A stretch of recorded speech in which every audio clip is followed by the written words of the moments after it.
महात्मा उपासक डॉक्टर सोहनराज तातेड़ पुनरुत्थान और आत्मविज्ञान के बाद अब ला रहे हैं सनातन सत्य, जैसी दृष्टि वैसी सृष्टि, कुदरत, कुदरती रचना एवं कुदरत के कानून से शाश्वत सुख की प्राप्ति।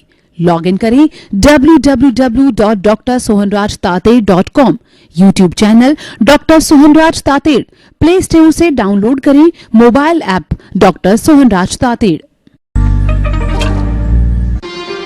चंदेषु निम्मलयरा आईचेषु अय्यं पयासयरा सागरवर गंभीरा सिद्धा सिद्धिं मम दिशन्तु, सिद्धा सिद्धिं मम दिशन्तु। हे मेरे भीतर विराजमान शुद्ध आत्मा भगवान, आप अजर हो, अमर हो, अविनाशी हो। आप अनंत ज्ञान, अनंत दर्शन, अनंत शक्ति और अनंत सुख का धाम हो। आप सागर के समान गहरे और हिमालय के समान विशाल हो। आप रिद्धि सिद्धि प्रदाता हो, मुक्ति प्रदाता हो। मुझे मुक्ति की ओर प्रयाण करने का आशीर्वाद दो, शक्ति दो, जागृति दो। भाई और बहनों, मातृशक्ति को नमन। आज का हमारा बहुत सुंदर विषय है प्रेक्षा ध्यान के 8 चरण। प्रेक्षा का अर्थ होता है देखना, ध्यान का अर्थ होता है एकाग्रता के साथ। एकाग्रता के साथ देखना, खुली आंख से भी देख सकते हैं, बंद आंख से भी देख सकते हैं, लेकिन ये देखना मात्र साधारण देखना नहीं है। प्रेक्षा ध्यान का अर्थ होता है कि राग द्वेष मुक्त होकर के देखना। राग द्वेष मुक्त होकर देखने का अर्थ क्या हुआ कि जो कुछ भी मन वचन काया से हमारे सामने घटित हो रहा है उसको कुदरती रचना मानना।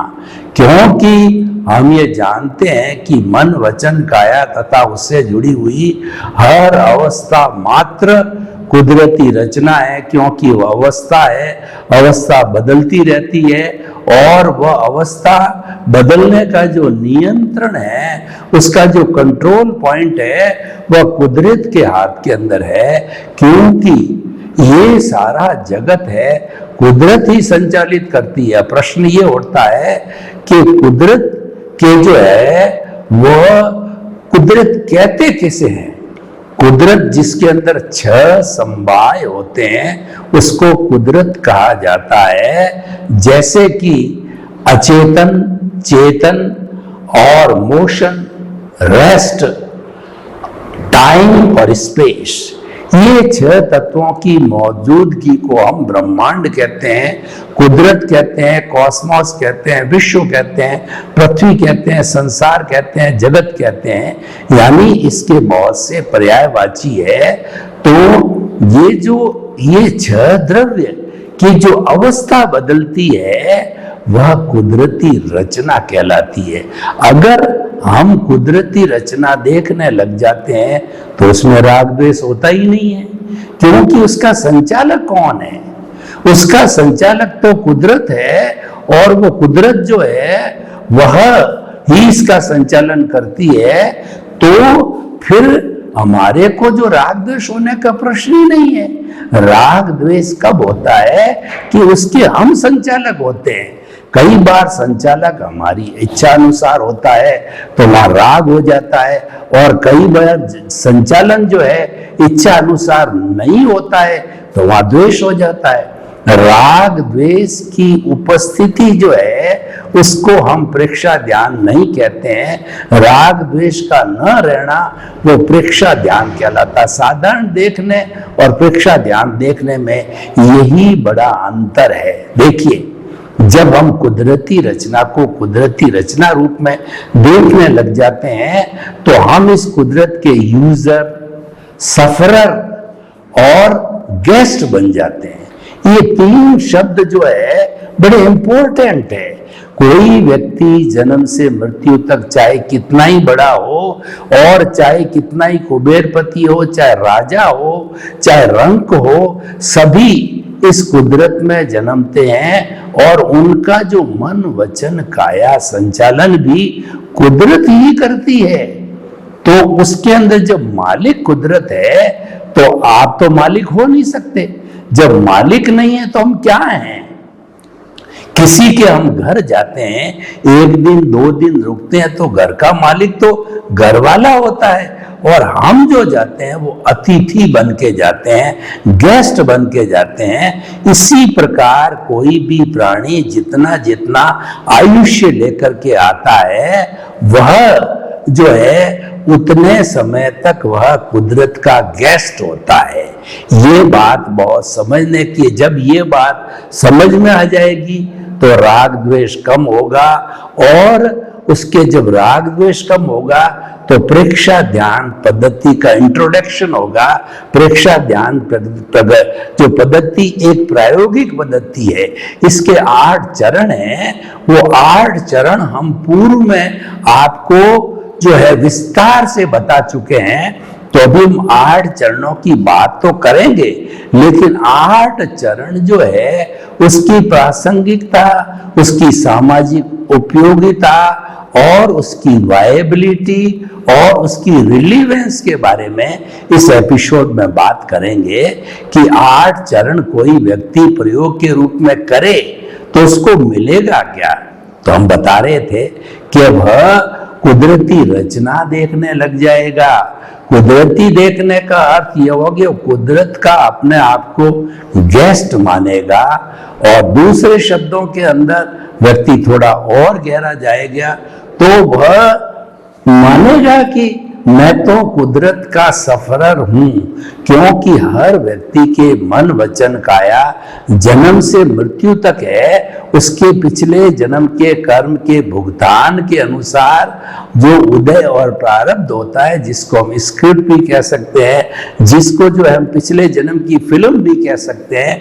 पिछले जन्म की ध्वनि इस जन्म के अंदर प्रतिध्वनि होती है, पिछले जन्म का जो एक्शन होता था वही इस जन्म के अंदर रिएक्शन होता है। यानी कि मन वचन काया का जितना भी हम पिछले जन्म से जो कर्मों का संचय कहिए या भाव कर्म कहिए, कॉजल बॉडी कहिए, जब हम लेकर के आते हैं तो उसी के अनुरूप जो है ये हमारा सारा जीवन चलता है।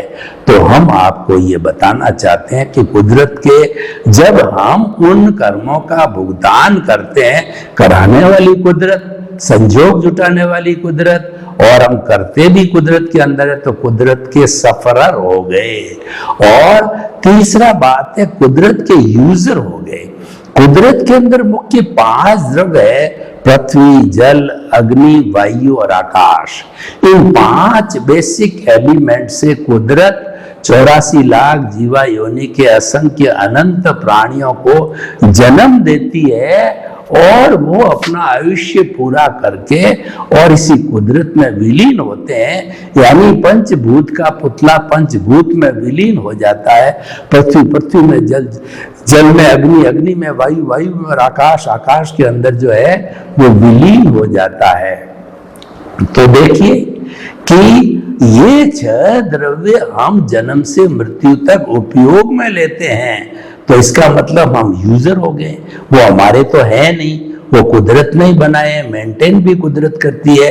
इसकी क्रिएटर, ऑपरेट और डिस्ट्रॉयर कुदरत है। हम कुदरत के यूजर के रूप में रहते हैं। यानी ये जो 5 द्रव्य है इनका हम उपभोग करते हैं, इनका निर्माण कुदरत के द्वारा ही किया जाता है, और कुदरत ही इन 5 द्रव्यों से समस्त जीवित प्राणियों का भरण पोषण, उनका जीवन निर्वाह करती है। इस तरीके से जब हम राग द्वेष मुक्त होकर के जीवन जीते हैं तो हमारा सारा इंक्लिनेशन, हमारा सारा जो चिंतन है कुदरत की ओर चला जाता है। और ये मान के चलिए कि अगर हम कुदरत को निहारने लगते हैं तो हमको भगवान के दर्शन होते हैं, और भगवान के दर्शन होने का मतलब राग द्वेष उसमें नहीं रहता है।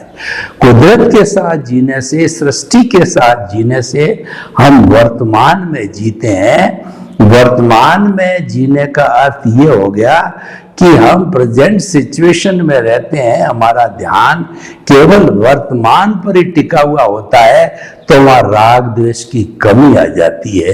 तो हम जो है प्रेक्षा ध्यान पद्धति के 8 चरण की बात करें तो इसका जो मूल हार्द ये है कि प्रेक्षा ध्यान क्यों किया जाना चाहिए। प्रेक्षा ध्यान राग द्वेष मुक्त होकर के देखना, मेडिटेशन करना कहा जाता है। तो इस तरीके से जो है हम अगर राग द्वेष को कम करना चाहते हैं तो हमें कुदरत को समर्पण होना चाहिए। कुदरत को समर्पण सच्चा समर्पण है, और जो हमारी अज्ञानता है उसी को मिटाना है। तो अज्ञानता का नाश ही सच्चा नाश है, अज्ञानता का त्याग ही सच्चा त्याग है। और वह अज्ञानता का नाश कब होता है? जबकि हम कुदरती रचना को देखने का निरंतर निरंतर अभ्यास करते रहते हैं, देखते जाते हैं, तो वो सम्यक तप कहलाता है। इसलिए भाइयों और बहनों, हम आपको बताना चाहते हैं प्रेक्षा ध्यान का अर्थ है कि राग द्वेष मुक्त होकर के देखना। अब हम प्रेक्षा ध्यान के 8 चरणों की बात करते हैं। तो उन चरणों को हमने बहुत डिटेल में पहले आपको बताया, लेकिन फिर भी 8 चरण को संक्षेप में हम बताना चाहते हैं। पहला चरण है कायोत्सर्ग। कायोत्सर्ग का अर्थ होता है कि शरीर होते हुए भी शरीर का भान न होना। ये स्थिति जब अगर आती है या इसका अभ्यास चालू होता है तो इसको हम भेद विज्ञान कहते हैं। इसको हम जो है ज्ञाता दृष्टा की स्थिति कहलाते हैं, इसको जुदापन की जागृति कहलाती है।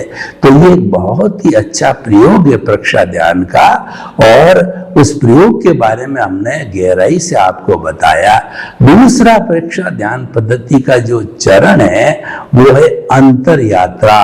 अंतर यात्रा का अर्थ होता है कुंडलिनी जागरण करना, और जब कुंडलिनी जागरण किया जाता है तो हमारी जो विटालिटी, हमारी जो कहना चाहिए जितनी भी ऊर्जा है, प्राण ऊर्जा है, जो कि हमारे 5 इंद्रियों के सुख के अंदर समाप्त हो जाती है, और वो ईट ड्रिंक और बी मैरी में समाप्त हो जाती है, भोग विलास में समाप्त होती है। उस जो है हमारी प्राण ऊर्जा को, विटालिटी को हम जो हमारी जो रीढ़ की हड्डी का निचला भाग स्वास्थ्य केंद्र है वहां से उठा करके स्पाइनल कॉर्ड के जरिए जो ऊपर हम सहस्त्र सार के अंदर छोड़ करके उसको ज्ञान में बदलते हैं। यानी आत्मा का ज्ञान ही सच्चा ज्ञान है, शेष ज्ञान है, और नानस्य सार मायारो, ज्ञान का सार आचार है। तो धीरे धीरे हम उस आचार, उस ज्ञान को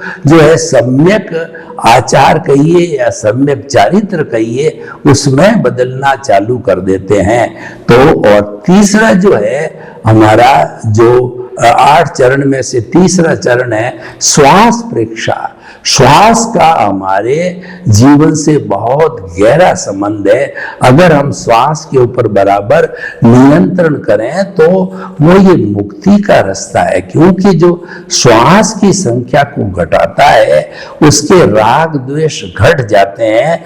और ये प्रयोग हमारे पूर्व के ऋषि मुनियों ने हजारों हजारों साल पहले किया था, और वह प्रयोग इतना सटीक है कि वो सिद्धांत रूप में आज भी वैसा का वैसा उसमें कोई परिवर्तन नहीं आया। नॉर्मल व्यक्ति जो है वो जब आनंद की स्थिति में होता है, टेंशन फ्री होता है, तो वो 1 मिनट के अंदर श्वास आया और श्वास गया। श्वास के लेने के साथ में जो है हमारा पेट फूलना चाहिए, श्वास के निकलने के साथ में पेट सिकुड़ना चाहिए। ये जब 16 सांस से घटा करके हम इसको 14, 12, 10 और 8 तक ले आते हैं, तो इसकी श्वास की संख्या घटने से क्या होता है कि हमारा जो है क्रोध, अहंकार, माया, लोभ उपशमन होता है, शांत होता है, राग द्वेष घटता है। और वही प्रेक्षा ध्यान पद्धति का मुख्य एजेंडा है और उसका मुख्य उद्देश्य है करने का। तो हर दृष्टिकोण से जब हम प्रेक्षा ध्यान का कोई भी चरण की बात करेंगे तो उसके पीछे हार्द ये है कि जो है हमारा राग द्वेष घटना चाहिए। अब हम आगे बढ़े तो चौथा जो चरण है वह है हमारी शरीर प्रेक्षा। ये जो इंसान का शरीर है जे पिंडे ते ब्रह्मांडे, वो ब्रह्मांड का प्रतिनिधि करता है। यानी आप पूरे ब्रह्मांड का भ्रमण करना चाहते हैं, ब्रह्मांड को समझना चाहते हो, तो उसके प्रतिनिधि मनुष्य का जो शरीर है उसको आप समझ लो, आपको ब्रह्मांड अपने आप समझ आएगा। मनुष्य के शरीर के अंदर जो फैक्ट्रियां चलती है, विश्व के अंदर ऐसी कोई बड़ी फैक्ट्री नहीं, और विश्व की जितनी फैक्ट्रियां बनी सब इंसान ने बनाई है, और वो इंसान के आंतरिक जगत के फॉर्मूले के आधार पर बनी है। तो हम आपको ये बताना चाहते हैं कि जो हमारा शरीर प्रेक्षा के अंदर जो हमारा चित्त है वो एक एक कोशिका तक जाता है, उसकी सार संभाल करता है कि कोशिका कहीं रुग्ण तो नहीं है, बराबर एक्टिवली काम कर रही है नहीं कर रही है। अगर वो एक्टिवली कार्य नहीं करती है तो चित्त यानी मालिक की उपस्थिति हो जाने पर वह जो है ढंग से सुचारू रूप से काम करने लग जाती है। जैसा कि किसी भी फैक्ट्री के अंदर मालिक का राउंड होता है या किसी भी कार्यालय के अंदर बड़े अधिकारी का राउंड होता है, या जो है जो हमको नियंत्रण करने वाला है जिस स्थान पर, उस व्यक्ति का जो है राउंड होता है, तो हम सहज ही जो है अनुशासित हो जाते हैं। तो हम आपको ये बताना चाहते हैं कि ये जो प्रेक्षा ध्यान पद्धति का जो है ये शरीर प्रेक्षा है, वो एक बहुत ही उत्तम साधन है राग द्वेष को कम करने का और ध्यान करने का, साधना करने का और कर्मों की निर्जरा करने का। देखिए, प्रेक्षा ध्यान पद्धति का जो भी प्रयोग किया जाता है उस प्रयोग से होता क्या है कि हमारी अज्ञानता कार्मण शरीर है जिसके अंदर की कर्म जो है जुड़े हुए हैं, तो वो जो है अपने आप टर्बुलेंस करके और वो पृथक होने लगते हैं, झड़ने लग जाते हैं, वो शिथिल पड़ जाते हैं, क्योंकि जो है उनके पास में प्रतिरोधात्मक शक्ति जो है प्रेक्षा ध्यान के प्रयोग की जो है वो उनके ऊपर लागू होती है और वह जो है कर्म झड़ता रहता है। तो कर्मों की निर्जरा करना जो है प्रेक्षा ध्यान पद्धति के प्रयोग करने का उद्देश्य है। तो हमने 4 किया और 5वां जो है वो हमारा ये है चैतन्य केंद्र प्रेक्षा। इसका अर्थ ये हुआ कि हमारे शरीर में 9 ऐसे पॉइंट है जहां पर हमारा चैतन्य यानी चेतना यानी आत्मा सबसे ज्यादा एक्टिव रहती है। पहला तो श्रेष्ठ सार ज्ञान, ये हमारा ज्ञान केंद्र है, और दूसरा जो है हमारा सिर के ऊपर है शांति केंद्र, और ये सिर के ललाट का मध्य भाग जो है वो हमारा ज्योति केंद्र, और दोनों भ्रुकुटियों के बीच का भाग जो है पिनियल ग्रंथि का भाग कहा जाता है। आत्मनिरीक्षण के अंदर प्रवेश करने का कहा जाता है, इसको आज्ञा चक्र कहते हैं, इसको दर्शन केंद्र कहते हैं, बहुत इंपॉर्टेंट होता है। तो यहाँ पर आत्मा सघन होती है। फिर आगे चलें तो कंठ के ऊपर जो है भावों की शुद्धि का जो है वो हमारा जो चैतन्य केंद्र है, कंठकूट का चैतन्य केंद्र है, वह जो है वो आता है। और उसके आगे जो दोनों हृदय के भाग पर जो ये आता है, उस भाग के हृदय के भाग के अंदर आनंद केंद्र होता है, भाव धारा की शुद्धि करने का केंद्र होता है। और जब हम जो है वो हमारा नाभि का केंद्र होता है, तो नाभि के केंद्र के ऊपर जो है वो ध्यान करने से या चेतना सघन होती है, नेगेटिव थॉट्स तिरोहित होते हैं। और उसके बाद के अंदर जो अगला केंद्र है वह हमारा जो लिंग के ऊपर का केंद्र है, वह केंद्र जो है वह हमारे जो कहना चाहिए स्वास्थ्य का केंद्र है।